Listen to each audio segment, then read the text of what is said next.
I'm about to break down 33 ways to improve your communication with anyone. And once you understand this, you will instantly become more likable to everyone you meet, which will allow you to have better relationships, to make more money, and overall to feel and become more confident in day-to-day life. And the first is solve problems. Be the person that comes into any communication setting with ideas and the view of actually solving a problem, not adding to the problem. Because so many of us have a discussion and we bring our problems to other people and we dump them on them, which doesn't actually help anyone. But if instead we have a view of how can I help someone else through their challenge today, we're truly alleviating a situation that might be problematic. But also when we don't have an emotional attachment to the issue itself, we're able to actually see so many more possibilities that the person who's experiencing a challenge might not be able to see from the lens and the view that they're looking through. The second is say no. Know when to say no.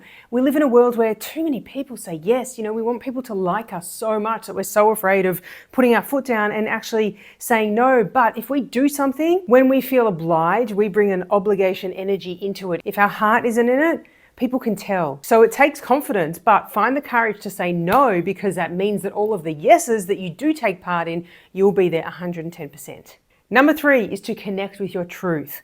We can tell in a second if someone is not authentic in any kind of communication that we actually have. And if they're not authentic, we don't listen to them. Whether it's sales or influence or you're hanging out with your friends, if something's incongruent, we can spot it a mile away. So we always want to connect with your truth. Even if you don't like a particular topic that you're presenting on or speaking about, if you can find something that you love, some passion point, then that means that all of the information and everything that you're offering will come from a place of honesty, which means it will be so much more valuable for you and whoever you're sharing your message with. Number 4 is let awkward moments breathe. This is one of the best lessons from my stand-up comedy career. So we all have awkward moments. Okay, there's awkward moments that happen 1,000 times a day everywhere across the world. Most of us are afraid of them because we're not conditioned and trained to deal with the moments that we don't know how to, deal with. Most of us avoid awkward moments because we literally do not know what to do when the pressure cooker goes up and there's this weird vibe. We don't know if we should say something or not say something. So I love awkward moments because when you actually embrace it, it means that you diffuse the tension for everyone, because I'm telling you, if it's awkward for you, it's awkward for whoever you are actually communicating with. So if something is awkward, say it, call it out, bring attention to it to show people that you're experiencing exactly the same thing at the same time. That will give you such a level of depth of connection because you're truly in an experience together, instead of you both looking at different ways to try to pretend the same thing that you know is not happening. Be the first to smile. It's 2025 now, and for some reason, we're afraid of other human beings. I mean, there's a lot of reasons why, but when it comes to communication, be the first to smile, because a smile opens our heart. It is the universal sign for happiness. It's actually easier to smile than it is to frown. If you smile with me and then try frowning, it's actually easier to smile. But the moment you smile, you literally are opening up this soft, warm, and trustworthy part of you, which makes someone else smile in response. And then you've both dropped this invisible guard, which means you're more likely to have better rapport and a better conversation faster. And also, we just love people who smile. We don't like people who are serious all the time, because that's really boring. Pause before you speak. Haha. How many times have you been asked a question or you've said something, and then as it's coming out of your mouth, you're thinking, oh my God, why am I saying this? I should stop, but you've already committed, so you have to finish, and then you regret it after. That happens because we don't pause enough when we speak. We just think that we need to have all the answers, and we put so much pressure on us to have all the answers and to be the expert that we go bleh, and then the wrong thing comes out, and then we have to backpedal later. So whenever anyone asks you a question, just pause, take a moment, gather your thoughts, and then allow the answer to come out, because it will be so much more cool, calm, and collected. 7 is ask, don't assume. You know the good old saying, when you assume, you make an ass of you and me. We jump to so many conclusions, and we have our own hypotheses going on in our mind, and we have our own conclusions that don't exist. We all live in our own reality, and so we can look at someone else in a different situation or any form of communication and think we know what's going on, because we're so learned, and we've got ChatGPT, and we've got so much social media information, and we're living in an age of so much information that we think we've got enough to gauge an interpretation of every single situation. So we think we know much more than we actually do. So never assume, because you have no idea what's going on in somebody else's world. Two people can experience exactly the same thing and come out with completely different orientations, feelings, emotions. So never assume, always ask for clarification, always ask for an explanation, and always ask to ensure that you're exactly on the same page as whoever you're actually connecting with.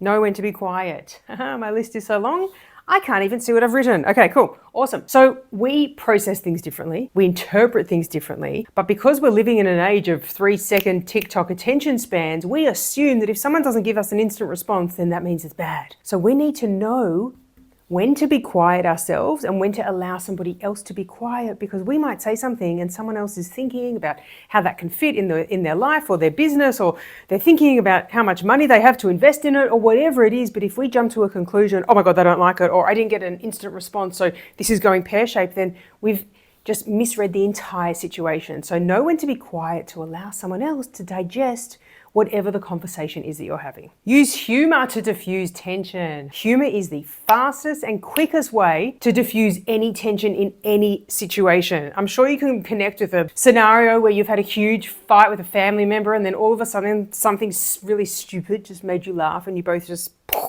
burst out laughing and completely forgot what you were even angry or riled up about. So humor is the best way to immediately diffuse tension, and we all love to laugh. We just don't necessarily give ourselves permission to actually laugh. So if you can bring lightness and joy and a quirky sense of humor into a situation that feels like it's getting heated, you will stop the pressure cooker before it gets out of control. Now, we do all have different senses of humor, so I would always say to stay safe, stay light, stay happy, stay bright, and if anything, if you get any kind of gut instinct of, oh, I don't know if this is going to be offensive, abort and avoid. We don't want to go into any humor like that. Number 10 is be decisive. There is nothing more annoying than when someone can't make up their mind, and for a little bit, absolutely fine. But if you want to have a really vibrant communication and dynamic discussion with someone, and they spend all their time thinking and going back and forth, there is nothing more annoying. So just decide that you'll be decisive, and then that's the attitude and the energy that you'll bring in. Be okay with being wrong. This is so important. You know, we think that if we make a mistake, it's the worst thing in the world and I will never, ever, ever recover ever again, or someone might have a negative impression of me and that's how they'll view me forever. But we need to be totally okay with being wrong. No one can be right in every instance. And in fact, if someone does claim that they're right, need to be right, or want to be right in every single situation, that just screams ego, and stay away from those kind of people. So be okay with being wrong, because it actually shows that you're human, because we can't be correct all the time. ChatGPT knows absolutely everything. We possibly can't know as much as that right now. I mean, I don't know about you, but I would rather be in a beautiful dynamic discussion with someone who is okay if they make a mistake, rather than someone who needs to be right about absolutely everything. That toxic energy is like really overpowering. Number 12 is laugh at yourself. Yes, we take ourselves and we take life way too seriously. And there is a lot of stuff happening in the world that is very serious. So we don't need to be. Even if a topic is serious, it doesn't mean that we need to be, because we love a light energy and we love fun and we love joy, and we need more of that in the world. And the best way to start is with yourself, because if you can laugh at yourself and you can laugh at your mistakes and you can laugh at the things that you wish you did better and might not have gone the way you planned, then that brings levity, and that brings a lightness, and that brings space to breathe, which takes tension out and also sets a really good example, because when you laugh at yourself, other people see you laughing at yourself, they start to laugh, it raises the vibration, and then naturally as human beings it makes us go, oh, they don't take themselves too seriously, they look like they're having fun, I want to have fun with them. Boom, you're communicating at a much deeper level and you create an incredible relationship in the process. Number 13 is repeat their key points. Okay, so one of the things that we do really badly is we're bad at listening when we're focused on what we have to say next. I'm sure you've been in a situation where it's like there's a round table and you have to say who you are and what you want to get out of, whatever the event is that you've attended, and all you're doing is thinking about what you're going to say. You're not listening to anything. The same goes in a one-to-one conversation. Someone might be saying something and all you're doing is thinking about what you want to say next.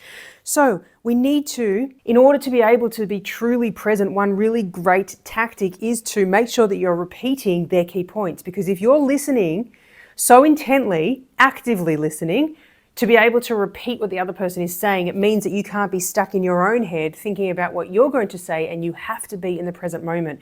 It also means that you're going to have much better depth of connection, because they know that you're genuinely listening to them. And we all want to be heard. We don't want to be talking to someone who's totally wrapped up in their head, not even listening to us, because we can see it on their face.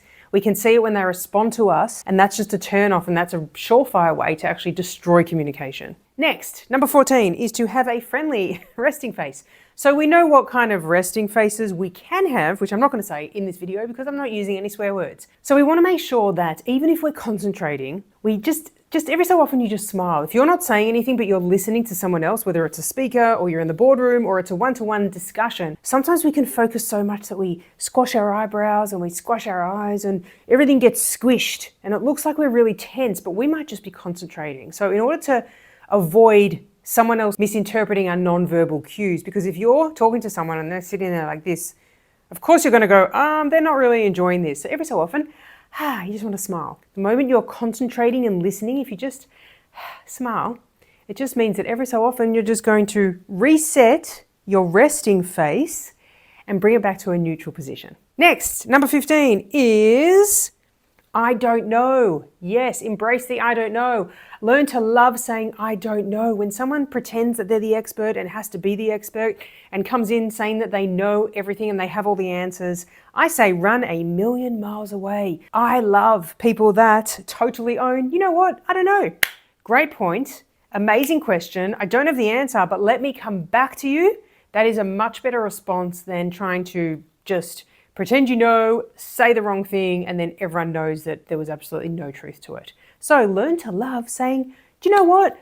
I don't know, because it can be quite a challenge if we, feel like we have to be the expert, or we're in a sales role and we feel we need to know every single thing about a particular product, or even if we're hanging out with friends and we, bring up a particular topic of discussion about a place that we visited on our travels and we should know the answer because we were there. I don't know is so much better. And number 16 is swap but for and. So this is I like to call it a deal breaker because this can change a negative into a positive. It can change a smack down into a let's open this up for brand new possibilities.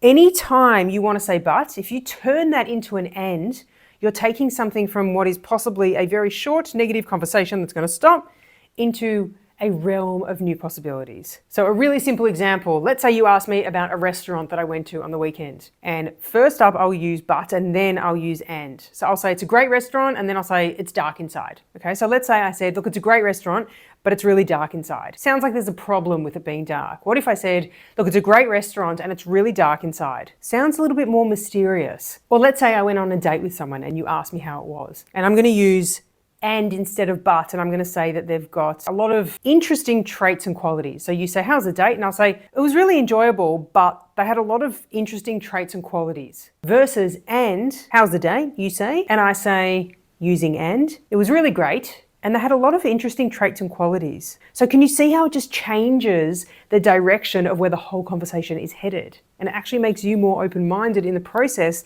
because but just shuts everything down because we know exactly where it's going. Next up is listen more than you talk. You know the good old-fashioned saying, I don't know how it goes, but I know the concept is we've been given 2 ears and 1 mouth so that we can actually listen more and talk less.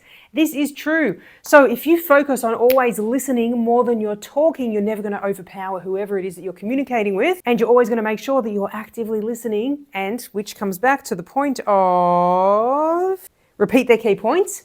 You're always making sure that you're taking in what they're saying, because the last thing we want to do is meet someone new or listen to a pitch or go to a work meeting and someone's just yakety, yakety, yakety, yakety, yak, and we can't get a word in because that is a surefire way to blow up the communication. That's not enjoyable at all. So if we listen more than we talk, we're making sure that we're giving our undivided attention, which is super important because we all want to be heard, seen, and valued. And it also means that we're going to be much more intentional with the words that we're sharing because we're going to be very conscious of, am I actually speaking less than I've listened? If so, okay, I can speak, but I don't need to go on and on and on. Next up is 18, read the room. Whether you are doing a presentation for a massive auditorium or you are sitting with one person in a cafe, doesn't matter.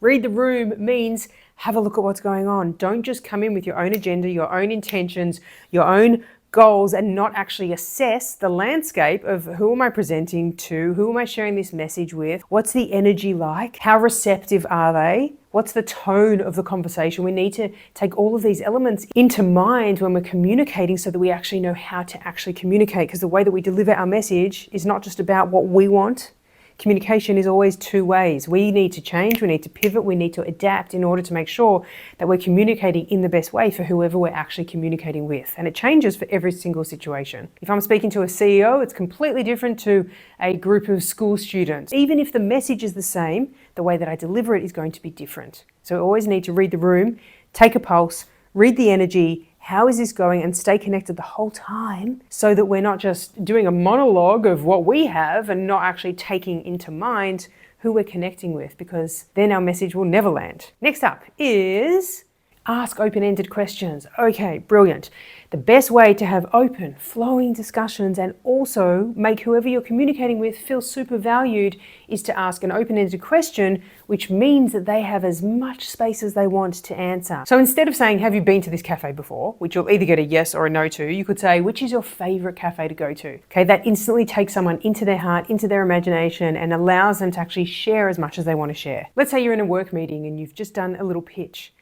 It's very common for us to go, are there any questions? Which is a yes or a no, right? And if it's a no, you're not going to have any discussion whatsoever. Instead, you can just reframe it to ask an open-ended question, such as, is anyone's mind ticking over with different ideas or different ways that this could actually fit into your day-to-day work life? It's so much more intriguing, it's so much more curious, it's softer, and it's actually inviting much more discussion to come in. Next up is have a go-to icebreaker. Okay, cool. Again, we come back to if a moment is awkward, have an icebreaker. If you're meeting someone for the first time, have an icebreaker. If you are about to give a presentation in the boardroom and there's a weird stiff energy for some reason, have an icebreaker. Some of my favorite icebreakers are, if you could be any age for the rest of your life, what would it be and why?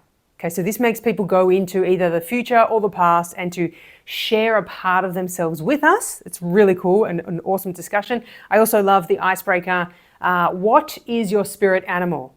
And you get the funniest responses because some people connect to elephants, some people connect to squirrels, some people's spirit animals are sloths. It's a really fun discussion. And another one of my favorite go-to icebreakers is you are on a desert island for the rest of your life. You take 3 items. What are they? And this is really fun because then you can play it off with different people answering. And then I always like to say, well, I will survive with you, I'll have fun with you, but I'll be able to eat the most food with you. And then I choose who I'm going to go with. So always have a couple of go-to icebreakers in the back pocket because you might need them in the middle of a meeting, you might need them at the start, you might need them at the end, or it's really good and connects directly with read the room, because when we're reading the room and we need a little bit of an energy or a circuit breaker, or sometimes things just go on for a long time, we just need to change the energy. Icebreakers are awesome.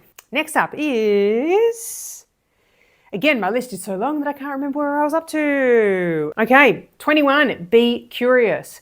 If you have a curious mind, you are naturally open to solutions, you are naturally open to possibilities, and you have an open disposition, which means you're not assuming anything and you don't come in with a closed mindset. So when we're naturally curious, we're looking at situations in a brand new way, which means we bring a level of imagination and adventure and sincerity to whatever discussion we're actually having. So if you're always curious, whether it's about a person, about a group, about a product, if you come in with a curious mindset, it allows you to create much better connections because you're not coming in with your views and your way of how you want things to pan out, and you're coming in from an open and curious space, and people respond to that really well because it's the most fun. We love curious people. If you're not curious, you're on the other side of the scale, which means you think you know everything, and then that comes back to ego, and we don't like them. Next up is 22 is give credit. Okay, this is super important. If you're the type of person that reads a lot of books, listens to a lot of podcasts, watches a lot of documentaries, and you love to talk about other people's ideas, always credit them. Because there is nothing more irritating than spinning an idea as though it's yours when, number one, we've heard it 1,000 times before, but you're quoting it as though it's your original masterpiece. That is frustrating. Also, even if we haven't heard it 1,000 times before, but you're spitting it off as if it's your own, and then later on we hear that it's actually come from a book or it's a podcast and you were claiming it as though it was your own, it's a bit of a blow to the trust that we actually have in you. So, be a legend and just give credit where credit's due from the very top, which actually makes you more awesome because you're just laying the groundwork and saying, this is an amazing idea. It came from this book. I love it. Here's why I love it. And then you're adding your spin and your interpretation on top of that. Number 23 is own your mistakes. If you make a mistake, Own it. Some people are just so afraid that if I do something wrong, they're going to judge me, or if I make a mistake, it's going to be the worst thing in the world, or especially if we're on stage and we're presenting, if I make one mistake, oh my gosh, I'm never going to ever recover ever again. And then they keep going. A speaker will just keep going pretending that this thing didn't happen. Way better to just, if a mistake happens, if something doesn't go as planned, if you're in a meeting, if you're in a cafe, whatever the communication setting is, if there is a mistake or there is something that was totally unplanned, call it out, because everyone has just experienced what you've experienced. So if you're the only person that just skips right past it when everyone else is stuck in that moment, then you've totally lost them. It's like the classic example is if there's a speaker on stage and a mobile phone goes off, often a speaker will just keep going, whereas you know that the entire audience has checked out. The entire audience is looking around going, oh my gosh, whose mobile phone? Where are they? I can't believe they left it on. They look around until they find the person, then the person's digging around in the bottom of their bag, and at the same time they're thinking, how did the speaker not hear that? Surely they can hear from the stage what's going on. So what's happened in that moment is the speaker has completely lost the entire audience because the entire audience is in the mobile phone. If that ever happens when I'm on stage, I go in the complete opposite direction. I will just stop and I'll be like, oh, a mobile phone. Did you not get the memo of no mobile? So where is it? Can anyone see where the mobile phone is? And then you get people pointing at where this person is, and this person is like trying to hide it in their bag. And I'm like, let's just give them a round of applause as they put their mobile phone away. Amazing. And then it just turns it into a jovial moment, and it takes something that could have been weird and awkward and a mistake in a sense, and it turns it into this fun shared experience. Next up is don't waffle. We love the sound of our own voice. We love to go on and on and on and on and on. And often we can say things in 2 minutes when we take 5. We can say things in 5 minutes when we could take 25. So always think, how do I cut the fat? How do I be as brief and succinct as possible? And how do I make sure that I don't waffle on? Because if we can give people their time back, that is the greatest gift in the world. If we have a half an hour meeting, but it only goes for 20 minutes because we've said everything that we need to say, and then people get 10 minutes, it is the best thing ever. So don't waffle on, because it doesn't help you and it doesn't help whoever you're trying to communicate with. And number 25 is don't be a one-upper. Whew, this is a good one. Don't be the kind of person that comes in and always wants to outdo the other. You know, when they say something that they've achieved and you hit back with something that you've achieved, or they'll talk about an experience that they had traveling and you'll talk about an experience that you had traveling. It's where you're communicating with someone and you can't just share something without them feeling a sense of competitiveness to be able to need to match you because their ego is just raging. So don't be the one-upper. Just let someone experience the joy of a memory or an achievement or something fantastic and celebrate it with them instead of trying to outdo them. Next up is 26. Turn criticism into curiosity. Okay, this is an awesome one to make sure that you don't get offended in any communication setting, whether it is with your boss, whether it's with colleagues, whether it's with friends, it doesn't really matter what it is. If someone criticizes you, often we go, what's the natural response? Defense, which means we're shut down, which means we have a narrow focus, we're not listening to anything, and we go on repeat and repeat and repeat. Our anxiety flares up and all we think about is the criticism that we just got. And it doesn't feel good, that process sucks.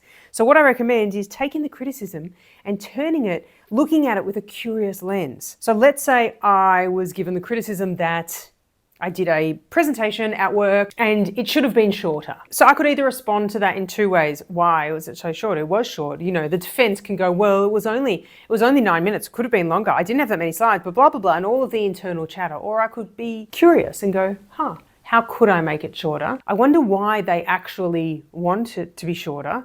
I wonder at which point they felt like it was getting too long. And I wonder how different the experience would have been if it actually was shorter. What would we have had more time for? Would we have had more time for questions at the end? And if you were to just have those discussions, it turns something that could be a criticism that can shut you down into a thriving discussion that you can use to improve whatever you're working on next time.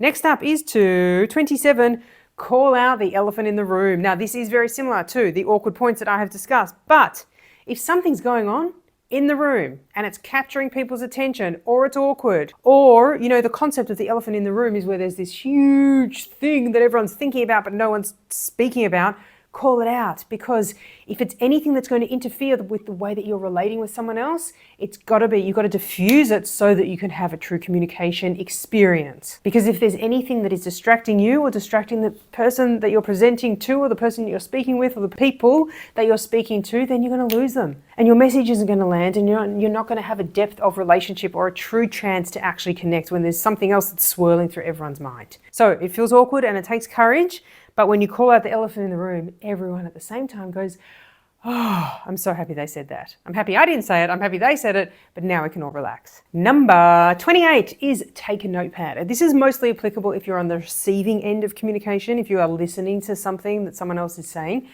So if we're fully present and we're fully immersed, we can listen and digest, but it's really hard to remember questions that come up if we don't actually have a way to write them down or track them.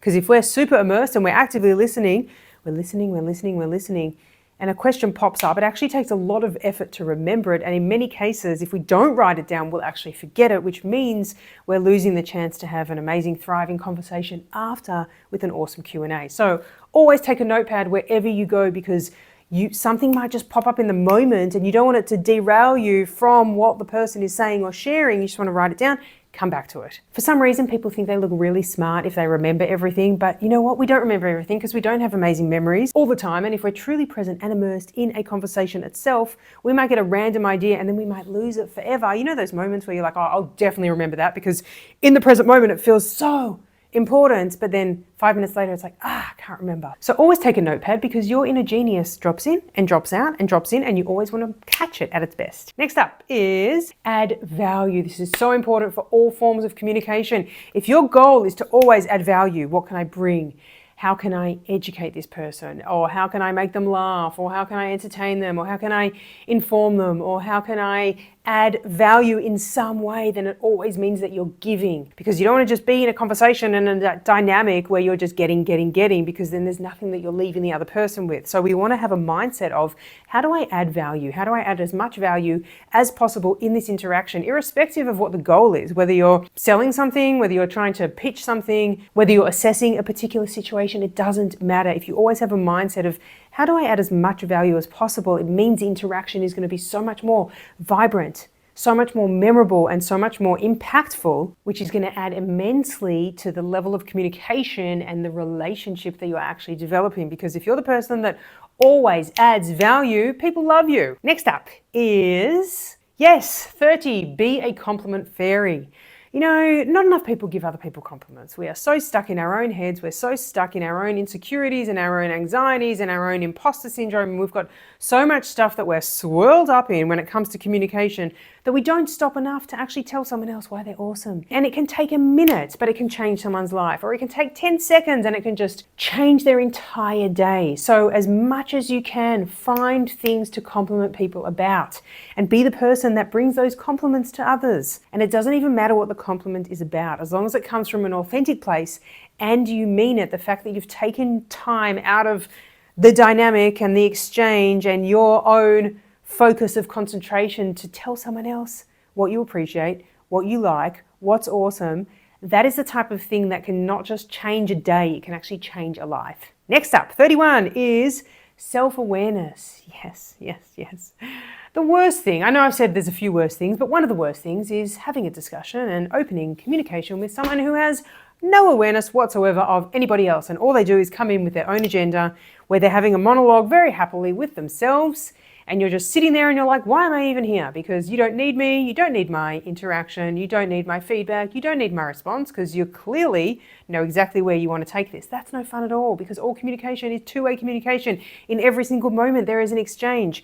So we need to be super self-aware, covering some of the things that we've already spoken about. Am I listening enough? Am I adding value? Am I actually paying attention? Am I present in this moment? What's my energy like? Have I come in a good vibration? Am I stressed from that last meeting? And do I need to just shake things off so I don't bring stress into this meeting? You want to be super conscious of your energy and the state that you bring into the interaction and exchange that you have, because your energy impacts everything and your energy radiates out to everyone. So if someone comes and they're stressed, we can feel it. We don't want that. If someone presents and they're nervous, we can feel that too. And when a nervous presenter comes and they haven't managed it properly, that nervous energy radiates out to an entire audience and we're like, I don't want that stuff. I've got enough of my own. So we always want to be conscious of our energy that we're actually bringing and be super aware of how we're showing up, what state we're in, how we're going to be able to actually contribute, and are we coming in with an open and curious mindset. 32 is communication is always two ways. Now, I did just allude to this a little bit, but we do need to remember that life is not a monologue and communication is not a monologue. And when people do approach it as a monologue, it is deadly boring. So even if you're the only one speaking, if it's a sales meeting, if it's a presentation, if it's a pitch, there is always a two-way exchange. Even if it's not a verbal exchange, we have a non-verbal exchange in every single moment. Our body language speaks volumes. We also have an energetic exchange happening in every single moment. So we always need to remember that communication is two ways. Even if you're the one that's presenting and delivering, there is rapport happening back and forth. We need to read the room to see if we're actually delivering in the right way. And also if we're on the other side and we are doing the listening and the taking in of the information and the receiving, what we're giving back is also contributing to that two-way exchange, which is why it's so important to be present when someone is communicating with us, because if we just sit there, actually, let's go back to where's the resting face? Where's resting face? Ah, yes. Have a friendly resting face. If we're sitting there all squished up and someone's trying to deliver a message, that's not a good response to be contributing to the two-way communication, which is why we want to smile, neutralize, and always remember that whether we are delivering, speaking, or listening and receiving, we are communicating in every single moment with whoever we're sharing our message with. And last but not least, number 33 is trust yourself. Do you know, there's a really popular study by the Marquette University in Pennsylvania, and it said 7% of our communication is the spoken word, 23% is voice, tone, and inflection, and 70% is body language. So as I said, connected to that is we're communicating and then we're exchanging information in every single moment. So you need to trust what you feel, trust your intuition, trust your gut feeling. If you're going into a particular communication exchange or a meeting with a particular agenda and you can see that things are going differently or things have gone pear-shaped, change, adapt, pivot, swivel, do whatever you need to do to be able to be present in the moment. And trust what you're hearing, trust what you're feeling, and trust what you're seeing. Because you can tell immediately, is someone congruent in their message? Are the words that are coming out actually matching the passion inside? Is there a disconnect? Always drop into your heart and trust what you're feeling, because we need our intuition and our logic equally. We need the right brain and we need the left brain. We need to use it all in order to read situations, because you are far more capable of reading and assessing a situation than you might think. We all have the instinct and the ability to know in half a second, is this truthful? Is this authentic? Does this person have my best interests in mind? And all of this comes from the beautiful combination of our intuition and our left brain logic, the assessing and the knowing. Also, when you're delivering a message, you need to trust yourself. Because if you're delivering a message and you're telling me that something is a certain way, but you don't actually trust that, I can see that in half a second and I'm like, I'm not going to listen to you because you don't even believe you. So whenever you're communicating and you're sharing, make sure that, as I said, it comes from a place of passion, because then you're trusting yourself in the process and it means that you're delivering in the most authentic and powerful way. Also, if you can't trust yourself, who can you trust? So when it comes to delivering a message and developing rapport and creating amazing communication exchanges, trust yourself. This also means believe in yourself, because when you believe in yourself and you believe in your message and it's coming from a place of truth and authenticity, we can feel this. And that energy radiates out to others, and that allows us to create much stronger connections. And there we go, 33 ways to instantly improve your communication. Now, I learned all of these lessons a very long and hard way. It took a lot of making mistakes, falling, picking myself back up, making mistakes, falling, picking myself back up. So if you want to know how it began for me with a bad date and stand-up comedy a long time ago, click the link here to watch this video to see where it all began. Thanks for watching.